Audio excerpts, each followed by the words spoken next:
Everyone. My name is Jatin Sharma and today we are again live from our Facebook page from Anil Bagi Hospital, Firozpur. And today with us is one of the famous psychiatrists, Dr. Rupak. Sir, thank you so much for coming and answering all the queries given by our Facebook family. So, sir, today's topic is on tension and headache. But before starting the topic of tension and headache, can you tell us about psychiatry? What is the meaning? Yeah, myself, Dr. Rupak Shah. I am from the Kolkata. I am working in a corporate hospital that is located in Firozpur, then the Anil Bagi Hospital, very reputed hospital, running the last 37 years. So I am going to discussion regarding the tension and headache. It's very common term. And before that, I am discussing regarding the psychiatry. Manasik Chikitsa Vidya. Actually, the psychiatry is a part of medical science that deals with diagnosis, treatment, and prevention of emotional, mental, and behavioral disorders. Okay, psychiatry and psychiatrist. Psychiatry is a subject, and psychiatrist is a profession. So, by profession, I am a psychiatrist. My role to prevention, treatment, and diagnosis of emotional aspect, mental aspect, and behavioral aspect of the patient who's having those kind of the problems. Sir basically जो आज हमारा topic है headache और pen का, तो आप पहले हमें हेडेक और पेन का डिफरेंस बता सकते हैं? Yeah, pain is a kind of sensation. Is those sensation by the our sensory organs, like the muscular, neuromuscular junctions. तो यह हमें जो माथा का दर्द हेडेक, तो हेडेक बहुत तरह का होता है. कॉमन हेडेक जो 5 से 10% आदमी को दिखाई देता है उसका नाम है tension headache. Tension by is a English term. Tension by the mean the pulling. Here the muscles, nerve and tendons are attached here with the bones. So there are the pulling due to several reason. बहुत कारणों से भी हमारी सरदर्दी भी होता है. तो tension जब हम अटर करता है तब ये बोला जाता है एक बैंड पैटर्न हेडेक होगा. यहाँ से यह बहुत टाइट हेडेक होगा, लगेगा कि हमारी सर का ऊपर पत्थर बंद के रखा हुआ है, और इसका साथ साथ भारीपन फीलिंग होगा. इसी हेडेक एपिसोडिक भी हो सकते, इसी हेडेक क्रोनिक भी हो सकते. जैसे आप मान लीजिए शाम को, इवनिंग को आधे घंटा सर दर्दी चालू हो गया, और कभी कभी इस हेडेक हफ्ते में 2-3 बार दिखाई देता है. उससे पहले ये बोलना है जो टेंशन हेडेक क्यों होता है. नॉर्मल जो कारण होता है, कॉजेज होता है टेंशन हेडेक, वो है स्ट्रेस. स्ट्रेस बहुत कॉमन नाम है. स्ट्रेस मतलब ये है जो मेंटल टेंशन का वजह से हमारी मन में जो एक परिस्थिति पैदा करता है. Due to mental tension in our mind made the some kind of the situations that's are called the stress. Stress किसी कारण का वजह से हो सकता है. जैसे आप मान लीजिए क्या होता है, इमोशनल स्ट्रेस हो सकते, मेंटल स्ट्रेस हो सकते, वर्क प्लेस स्ट्रेस हो सकते, रिलेशनशिप में दिक्कत हो सकते, जैसे जॉब लॉस के वजह से स्ट्रेस हो सकते, जैसे आप मान लीजिए बिरेवमेंट, किसी ने गुजर गया उसके वजह से डिप्रेशन, उसके बाद स्ट्रेस. स्ट्रेस जो करता है वो क्वालिटी ऑफ लाइफ, क्वालिटी का ऑफ लाइफ का ऊपर नेगेटिव इम्पैक्ट फैलता है. स्ट्रेस के वजह से हमें रेगुलर जो एक्टिविटी वो ठीक तरफ से कर नहीं पाते. हमारे हिसाब से थोड़ा भी ठीक लगने का बावजूद वो भी उसका आउटपुट नहीं होता. जितना काम है, जितना एफिकेसी है एक आदमी का, जितना काम करना चाहिए वो काम का डिसरप्ट हो जाता है, ठीक तरफ से नहीं होता है, और इसका वजह से हमारी सरदर्दी होता है. सेकेंड क्या होता है, डिहाइड्रेशन, पानी कम पीने का वजह से. स्लीप लैप, रात पे नींद नहीं होते, जितना नींद होना चाहिए उतना नींद नहीं होते, क्वालिटी ऑफ स्लीप नहीं होते. और क्या है, कुछ एनवायरमेंटल कॉजेस के वजह से भी हेडेक होता है. कॉमन क्या होता है, बहुत पेशेंट हेडेक चालू हुआ यहाँ से फ्रंटल रीजन से, वो स्प्रेड किया दिस रीजन, बैंड पैटर्न पीछे चला गया, उसका साथ साथ टेम्पोरोमैंडिबुलर जॉइंट को अटैच्ड हुआ, पीछे घाड़ का साथ नीचे आ गया. तो मतलब क्या है, ये जो हमारा शोल्डर मसल है ट्रेपीजियस, स्टेर्नोकेली जो मसल जो जोड़ा हुआ है, उसका साथ टेम्पोरालिस जो मसल है, फ्रंटालिस मसल, सारे मसल का साथ ये हेडेक जोड़ा हुआ है। अगर हेडेक हो रहा है उसका साथ साथ मसल पुलिंग भी हो रहा है, लग रहा है यहाँ हम बहुत टाइट फीलिंग कर रहा है, और इस टाइट फीलिंग करने की वजह से हम कुछ काम ही नहीं कर पा रहे। So I may need the rest, relax. मुझे रिलैक्स होने का बावजूद हमें बच नहीं पाएंगे। कुछ टाइम के वजह से क्या होता है ना, ये माइल्ड टू मॉडरेट होता है, मुझे रेस्ट लेना है। नेक्स्ट। ठीक है सर। बेसिकली हमारे काफ़ी फेसबुक फैमिली की तरफ से क्वेश्चंस थे कि जो स्ट्रेस है उसका और हेडेक का क्या मतलब फिजिकल इफेक्ट्स क्या पड़ते हैं यहाँ पे? Stress and headache those have the by directional relationship, मतलब एक दूसरे के वजह से आता है। आप मान लीजिए आपको मानसिक तनहा चल रहा है, आपका पारिवारिक तनहा चल रहा है, आपको घर पे डोमेस्टिक वायलेंस चल रहा है, एक और मौत, हस्बैंड वाइफ दोनों का बीच में मानता नहीं है एक दूसरे को।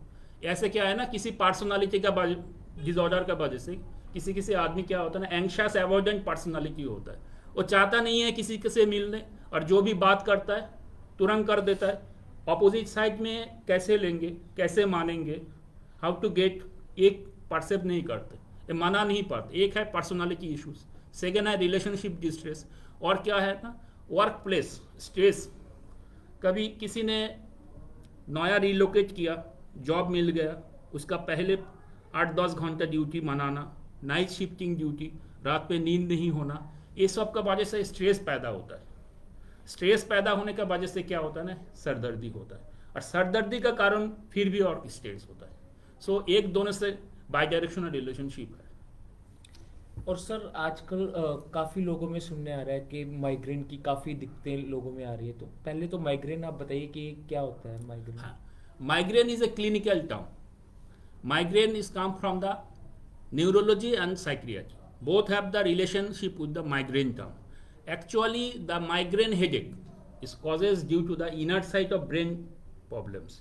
Most of the time, ज़्यादा से ज़्यादा टाइम ये क्या दिखाई देता है, जो हेडेक होता है उसका साथ साथ हमारी जो सेंसरी परसेप्चुअल जो ऑर्गन है, जैसे है हमारी आँख, विजुअल डिस्टर्बेंसेस, जैसे हम कान से सुनाई पता है ऑडिटोरी डिस्टर्बेंसेस, उसका साथ स्मेल का डिस्टर्बेंसेस, उसका साथ हमारे जो एनवायरनमेंट में परसेप्ट करता है परसेप्चुअल डिस्टर्बेंसेस भी चालू हो जाता है। क्या होता है माइग्रेन में, हमारी जो हार्ट से ब्लड सर्कुलेशन हो रहा है, ये ब्लड सर्कुलेशन दो हिस्सा में बढ़ जाता है, inner cranial, outer cranial. Inner cranial blood circulation किसी कारण की वजह से अगर कम होगा तो क्या होगा, इनर साइड ऑफ ब्रेन, अंदर में जो ब्रेन टिश्यूज है उसमें ब्लड इनसफिशियंसी होगा।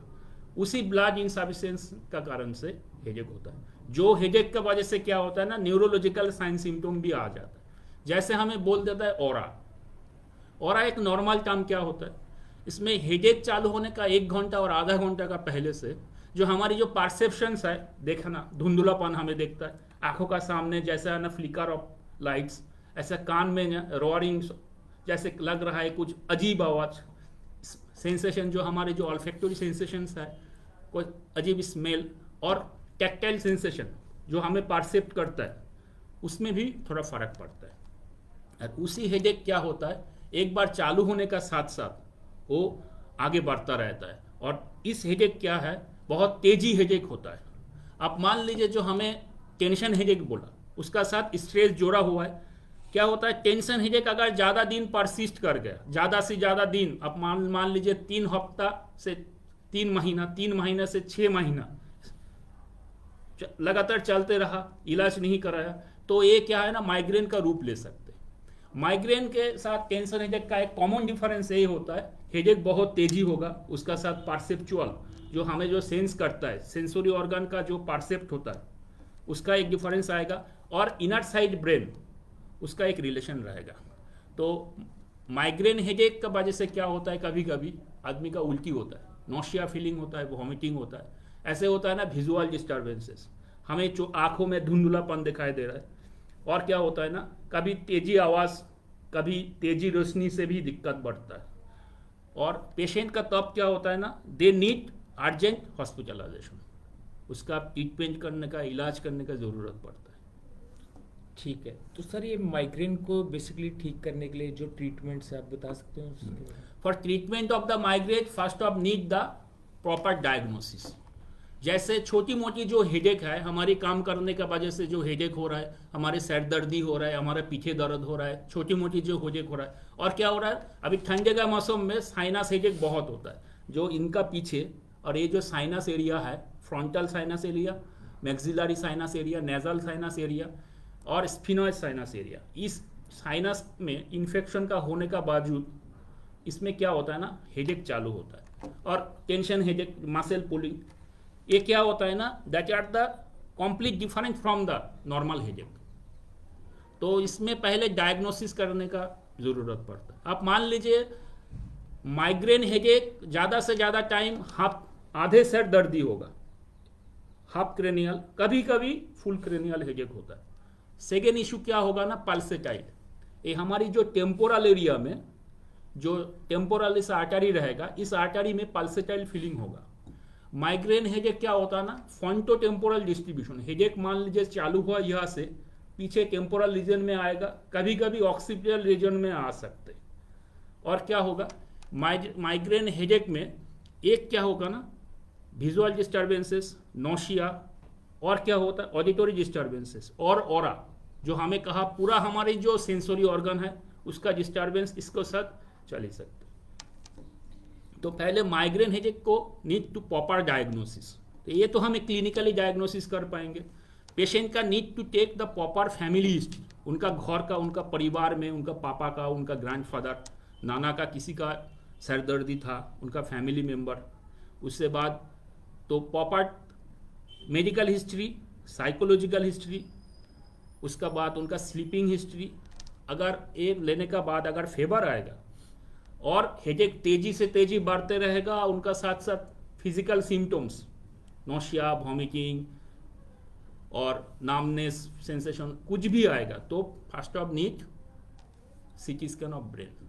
तो क्या होता है ना, ऐसे हमें बहुत हेडेक को इंटरक्रेनियल हेमरेज का साथ डिस्टिंग्विश नहीं कर पाते। जैसा क्या होता है ना, हमारी जो नाच है अंदर पे, अंदर में ये जो हमारी सर्कल ऑफ व्हील्स गया हार्ट से, इसमें नाच में डिस्ट्रीब्यूट हुआ anterior cranial artery, posterior cranial artery. तो उसी आर्टरी में कभी कभी क्या होता है, नाच का जो वॉल होता है वो पतली हो जाता है, एन्यूरिज्म फॉर्म करता है। कभी क्या होता है ना, हेडेक का वजह से इंटरक्रेनियल ब्लीडिंग चालू होता है। तो अगर migraine headache, first you need to do imaging, brain imaging, वो सीटी स्कैन हो और एमआरआई हो। सेकेंड क्या होगा ना, आपको you need to do the few blood investigation. जैसे क्या होता है, कभी कभी टेम्पोरल आर्टेराइटिस, कभी कभी इन्फेक्शन का वजह से, कभी कभी ऑटो इम्यून डिजीज की वजह से माइग्रेन हेडेक होता है। इसलिए आपको ये सब देखना है, सीआरपी देखना है अगर ज़रूरत है तो। और उसका साथ साथ patient need the hospitalization and need the proper treatment. ये ट्रीटमेंट हमें दो तरफ से करता है, ये हमें बाद में डिस्कस करेंगे। ठीक है सर। सर आजकल एक और दिक्कत काफ़ी आ रही है जो ज़्यादातर यंगस्टर्स, या मैं कहता हूँ सब में ही होगी, कि फॉर एग्जांपल हमें कल कुछ करना है या कोई काम हो, तो हम एक दिन पहले या रात को ही सोच सोच के हमारा सिर दुखने लग जाता है या दिक्कत आने लग जाती है कि हम यार वो कैसे होगा।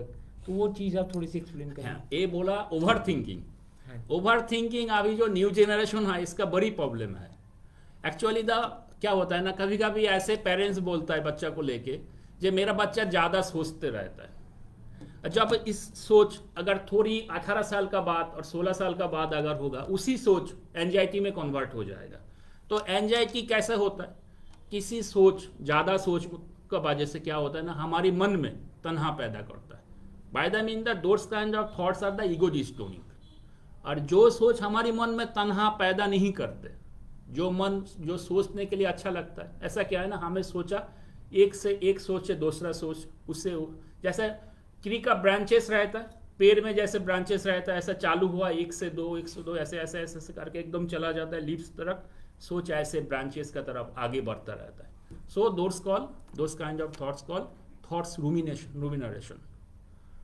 सो ऑब्सेसिव कॉम्पल्सिव डिसऑर्डर का साथ इसका बहुत संबंध है। इसको ऑरिंग बोल नहीं सकते। और जो सोच हमें मन में दिक्कत पैदा करता है, मन दुखी हो जाता है, हमारी मोटर टेंशन, सरदर्दी होता है, धड़कन तेजी होता है, पसीना होता है, हाथ पाँव हिलता है, उसको हमें एंजाइटी बोलते हैं।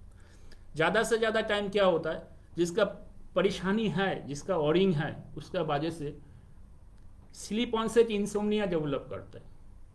आप मान लीजिए आदमी को बेड में जाने का आधे घंटा से 1 घंटा का बीच में नींद आना चाहिए। अगर किसी का आधे घंटा से ज़्यादा टाइम, 1 घंटा से ज़्यादा टाइम, मान लीजिए 2 घंटा से ज़्यादा टाइम लग गया, नींद आ ही नहीं रहा, that's called the sleep onset insomnia. तो सर इस चीज़ का फिर ट्रीटमेंट क्या है? ट्रीटमेंट क्या होता है एक्चुअली, अगर किसी का स्लीप ऑनसेट इंसोम्निया है, आप ये तो मानना ही पड़ेगा 50% से ज़्यादा, आधे प्रतिशत से ज़्यादा आदमी का एंजाइटी है। उसके लिए क्या करना है, first to practice the good sleep hygiene. एक स्लीप हाइजीन होता है जो आपको रेगुलर प्रैक्टिस, बिना दवाई से आप एक प्रैक्टिस करो। क्या होता है ना, जैसे सोने का पहले आप वॉशरूम यूज़ करो, सोने का पहले अभी ठंडी के मौसम में रूम को थोड़ा वार्मिंग करना है, एक ही जगह सोने के लिए जाना है। और क्या है ना, जो हमें जो गैजेट यूज़ करता है, लैपटॉप, मोबाइल फ़ोन, टेलीविजन, जो भी है, वो सोने का 1 घंटा पहले बंद कर देना। ये सब गुड स्लीप प्रैक्टिस हाइजीन से हमें नींद का डिस्टर्बेंस कम होगा। सेकेंड क्या है, to take doctor's opinion. Doctors में दवाई देता है, जैसे हमें बेंजोडाज़ोपिन्स ग्रुप का दवाई देता है, कुछ दवाई देता है ऐसे एंटी डिप्रेशन, उसका वजह से भी नींद आ जाता है, सीडेटिव प्रोपर्टी होता है। और कुछ दवाई है नॉन बेंजोडाज़ोपिन्स, वो खाने का आधे 10 से 15 मिनट का बीच में तुरंत नींद आ जाता है। तो you can take that doctors advice and you can follow the advice properly. ठीक है सर। सर बेसिकली जैसे अभी हमने पहले बात की थी कि साइकेट्रिस्ट, जो साइकेट्री टर्म है हमारे, तो उसमें सर कोई और किस तरह के जो पेशेंट्स हैं आके मतलब दिखा सकते हैं आपको? हमें पहले ही बोल दिया जे I am dealing in a branch of medical science. उसमें क्या करना पड़ता है, to deal with patients emotional, mental and behavioural disorders. तो ऐसे हमें बहुत मन का, जैसे क्या है ना, मूड, जो कुछ काम करने का उम्मीद, फीलिंग ऑफ वेलबींग, तो इसका क्या होता है, कभी कभी बढ़ जाता है, कभी कभी क्या होता है ना, आदमी मान लेता है कि हमें ज़्यादा कुछ कर पाएंगे, that's called the mood disorders, mania. कभी कभी क्या होता है ना, बेस लाइन से कमी हो जाता है, कुछ नहीं कर रहा है, ज़्यादा से ज़्यादा टाइम सैडनेस हो रहा है, दैट्स कॉल्ड द डिप्रेशन। और क्या होता है, एंजाइटी, परेशानी, वो हमें डिस्कस कर लिया। थर्ड क्या होता है, सिजोफेनिया। सिजोफेनिया में क्या होता है, फॉर्मल थॉट डिसऑर्डर होता है, जिसमें क्या होता है ना, अजीब सोचने लगता है। उसके साथ साथ हमारी जो परसेप्चुअल ऑर्गन है, जैसे vision, auditory, tactile, olfactory, gustatory, सारे ऑर्गन का परसेप्शन में दिक्कत आता है। और क्या होता है, भ्रम, दैट्स कॉल्ड द डेल्यूशन। इसमें प्रोड्यूस द डेल्यूशन। उसी डेल्यूशन, जो कॉमन डेल्यूशन है, हस्बैंड वाइफ को और वाइफ हस्बैंड को शक करना, is called the delusion of persecution, jealousy. तो ये अगर 6 महीना से ज़्यादा दिन रहा करेगा तो हमें इसको सिजोफेनिया बोल पाते हैं। और फोर्थ क्या है, ऑब्सेसिव कॉम्पल्सिव डिसऑर्डर। ये जो ओसीडी जो टर्म है, इसका बीच में एक डिसऑर्डर क्या है, छुपा हुआ है। ऑब्सेशन, बार बार सोचना, जो हमें बोला था थॉट्स रुमिनेशन होता है। कॉम्पल्शन, दोस थॉट का वजह से, उसी सोच का वजह से हमें कुछ एक्टिविटी कर रहा है। अब मान लीजिए मुझे ऐसा लग रहा है मेरा हाथ सफाई नहीं हुआ, हमें बार बार हाथ को साफ करने लगता है, बार बार धोने लगता है, उसका बावजूद भी मुझे लगता है फिर भी गंदा हो गया, फिर भी नहीं हुआ, और थोड़ा टाइम देने से ठीक होगा। ऐसे क्या होता है ना, हमें काउंटिंग, हमें पढ़ाई लिखा होने का बावजूद, मशीन रहने का बावजूद मुझे लगता है ना थोड़ा भी एक बार काउंट कर ले, फिर भी काउंट कर ले। और क्या होता है, चेकिंग होता है। और क्या होता है ना, रूमिनेशन, जैसे एक ही चीज़ बार बार याद करना।